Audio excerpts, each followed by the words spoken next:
To be honest, I'd love to just flatline him and just not have any injuries and try and get back in there pretty quick, So that's the game plan. So don't blink.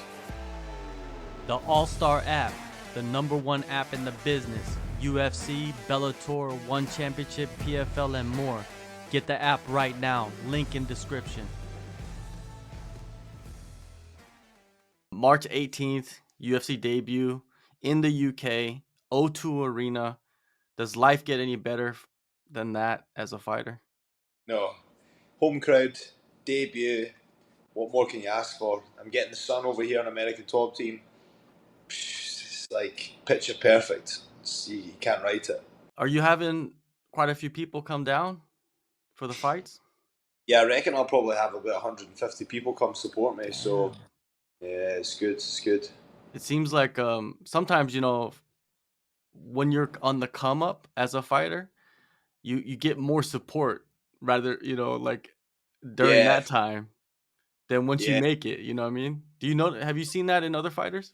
I don't think so. I just think I've got such a Scotland's such a small country as well, and like I'm quite a big name back home, which I didn't realise until I went home after my last Contender Series fight. So it's like my city is quite small, so I felt it was like I was like a celebrity when I was going in to get some groceries and stuff. It was a weird, funny situation, and but every bit of support I love, and I always say to everybody, like I appreciate anybody that comes up and speaks to me and asks for a picture, or it feels good. It's nice. Oh yeah, for sure, man. You've put in so much work throughout the years that's a little piece of like success right there showing out. Yeah, for sure. And I'm very very grateful for it. Michael Figlak, man, blew out his knee. They threw in Omar Morales. He's 6 fights deep into his UFC career. Thoughts on him and the skill set that he has? He could be dangerous if I take him light-hearted. Obviously everybody in the UFC has a decent skill set. He's lost two in a row, so there's a bit of pressure on him, obviously. But I don't take anybody lightly. I've been over, as you know, an American Top Team, putting in the work and making sure that like I'm on top form as well. So he's in for a long night. Put it that way. In those 2 fights, do you think he was like just outskilled, like he was outmatched, or do you feel like he just made a lot of errors in judgment during the fight? um, it's a tough one to say. There's so many increments and so many ways to win and lose in MMA that your mind could be drifting off to something else, and maybe you don't even know what's going on outside the camp. The guy could have some issues. But I can't even remember who his last two were that he lost to. Um, he lost to knockout to the kind of up and coming guy, Usyk, I think. He's a kind of awkward, good striker. So um, yeah, it's a tough one. A high level sport to be in, and yeah, I'm looking to exploit every bit of the mistakes that he's made in his previous fights as well. And he seems like he's just jumping up and down weight classes as well. That usually doesn't work out too good for fighters. Yeah, for sure. If he can do that, I think he needs to find his home somewhere and focus on that. Because if I was to move up, I would focus on getting a little bit bigger and stronger. Whereas I see he's went up and down quite a lot. I'm not too sure how big he'll be or how small he'll be, but I'll just need to kind of size him up when it comes to the weigh-in. But he he's a great fighter, respectful. I don't think he's done anything he's never done anything to me, or he's not said anything to me, or anything like that. So I'm looking forward to sharing the octagon with him, and he's a great opponent for me, and I just can't wait to get in there, as you can imagine. Yeah, yeah, he's a gun, man. He comes and he brings the fight. That's without a doubt. And what's wild is that you're from Scotland. You're at American Top Team. He's from Venezuela, and he's at Killcliff. It's like Yeah, you guys kind of like meet You know, it's weird. Have you read into each other? It's very close. No, it is very close as well. You know, we could meet each other in Walmart. No, but I haven't seen him. I'm not sure. Somebody told me he was actually training at Goat Shed. I'm Oh, not too okay. sure, but not matter where he's at. You know, I'm coming prepared, so that's all that counts.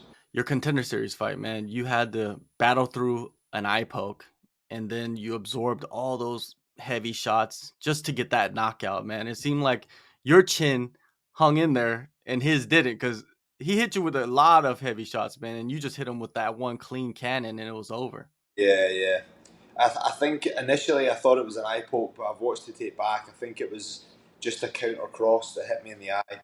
Uh, but you know, I instantly thought it was a poke because my vision was blurry. So, but yeah, you know, in this game you can't be complacent, and he was getting too complacent when he was rushing me, and that's when I ended up putting it on him. After you become a UFC fighter, you get the perks of the UFC PI. How have they helped you during this training camp? Oh, massively! You know, I've got all the meals from Icon, all the supplements. You know, obviously money. I struggle for money a little bit. You know, so having all that help is unbelievable. Like I'm putting all my money into my training camp, like coming to America and buying flights to come across and staying over here and paying my bills back home. So having that by my side has been like a lifesaver. You know, other fighters were telling me that they save like thousands of dollars a month. Oh, bro, it's like I remember I came here for my last camp for Contender Series, and I was about maybe near enough $3,000 on just food alone. You know, That's pretty insane, man. And the American Top Team, when did you arrive? I arrived on the 9th of January, so it's been a long camp.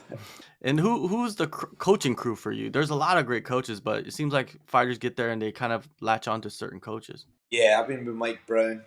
Mike Brown's been looking after me and controlling my sparring and my schedule. So, but over the coming weeks, you know, I've been working with different coaches here and there. Ivan, the boxing coach here, a little bit with Tiago Alves. You know, there's loads of different people. They tend to take a shine to you, see you in sparring, and think they can help you out with a bit. So each camp is different as well. You know, different coaches, different styles, different opportunities. So that's why I come here because it's such a wide variety of coaches. How has it been working with Tiago Alves? Oh, brilliant! Man, I watched the guy when I was coming up and thinking he's like a an idol, you know, and then walking into the gym and he's giving me coaching points. I'm like, this is fucking surreal. Yeah, he fought GSP, man. Like he was during that era. Insane. Fuck, unbelievable. And he doesn't age. He looks the same too, right? Like Yeah, Jesus, he still looks the same as well. You know, I think he looks after his body though. He's very conscious of what goes in and out of his body. So I see him all. He's always eating good and he's always pushing a good, healthy lifestyle and good training partners because sometimes you can end up going with somebody that's a bit mad and he's like always like just be careful who you go with. Don't hurt yourself. So learning from him and learning from the best is unbelievable. who are the training partners for this camp? Grant Dawson, Nathan Schultz, Rausch, they're from the PFL. Um, who else? I've trained with them all, man. I've been with Jorge. I've been with Yaroslav from Bellator, Moicano. Trying to think all these big names. You know, it's crazy. Like just being in this gym and training with these absolute killers. How do you expect to perform, man, in front of that crowd? Because it's gonna be crazy, man. That arena's gonna be popping off. That'll be white noise, man. I don't give a fuck about that. I'm just gonna go out there and show them why I'm fucking due this 50k. The guy's getting put out flat, and if he runs away from me, I'm gonna slow him down. Like this is my time, you know. I need to do this. I need to show the world what I'm capable of. I've talked to fighters about the crowd. You say it's white noise. Some fighters are telling me like, man, it affects me. Like when I get out there and I start fighting and I hear them cheering and going crazy, like I start to like alter my perspective of like what I need to do in that case. It doesn't bother you at all. It doesn't change anything Well, for you. it does, obviously, it Mm. does, but you just got to try and channel that out. Mm. How do you do that? Have you always been able to do that? It's been a bit mixed. Depending, if you're getting close to knocking them out, you can get drawn into a firefight, but it's part of the game now, man. This they got to fight in front of the crowds. COVID's over. What did you think of the Volkanovski Makhachev fight? Uh, Honestly, I'm a bit disappointed with the full thing because obviously now that it's came out that he's probably cheated. I feel bad for Volkanovski because I think he won it, and I'm not a fan of cheaters. It's just not my game. That's why I moved from Bellator to the UFC because they're in the testing pool a bit more regular. Um, it is what it is. I just feel like even his manager fucking ratted him out because he's like, you're allowed a liter and you're not allowed a liter. You're allowed 100 mil in 12 hours. It's just like, it just shows you these guys are cheating at the top. What if they do rematch though? You know what I mean? Because maybe they might put it together.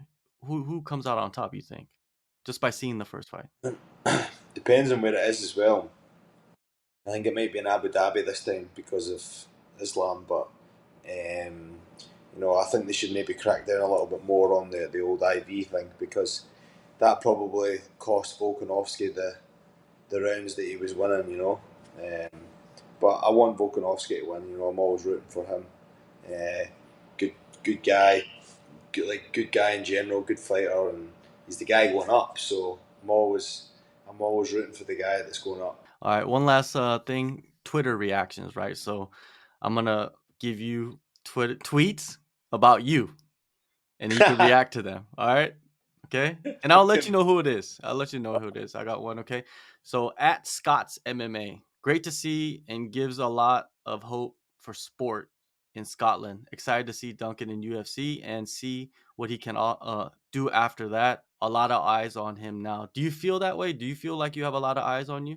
No, I don't actually. But it seems to be, I hear that quite a bit now.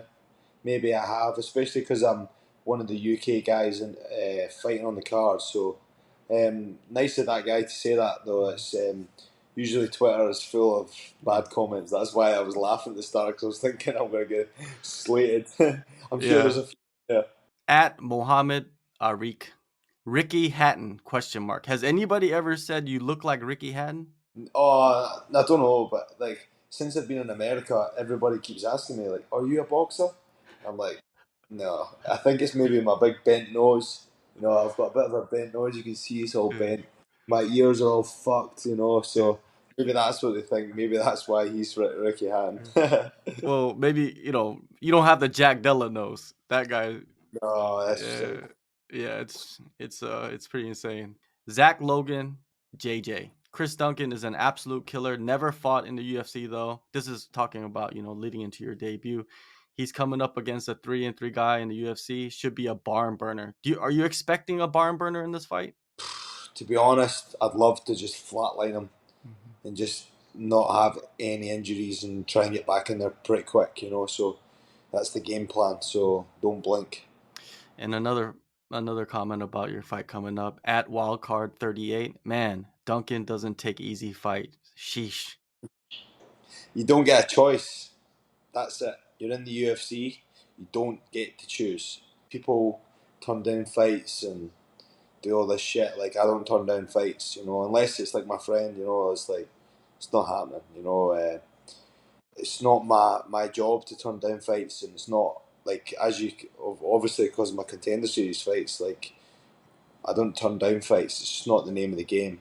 It's my manager's job to put names forward to me that he thinks that I'm ready for. So sign the dotted line, and then he lines them up. I knock them down. March 18th, UFC 286. Go in the descriptions, download the AllStar app. Chris, thank you so much, man, for the time and all the No best problem. in your debut, man. It's gonna be a wild night. This matchup is actually better than your original matchup, and it's gonna be a fun one. Thank you, bro. I appreciate it. Thanks for having me on.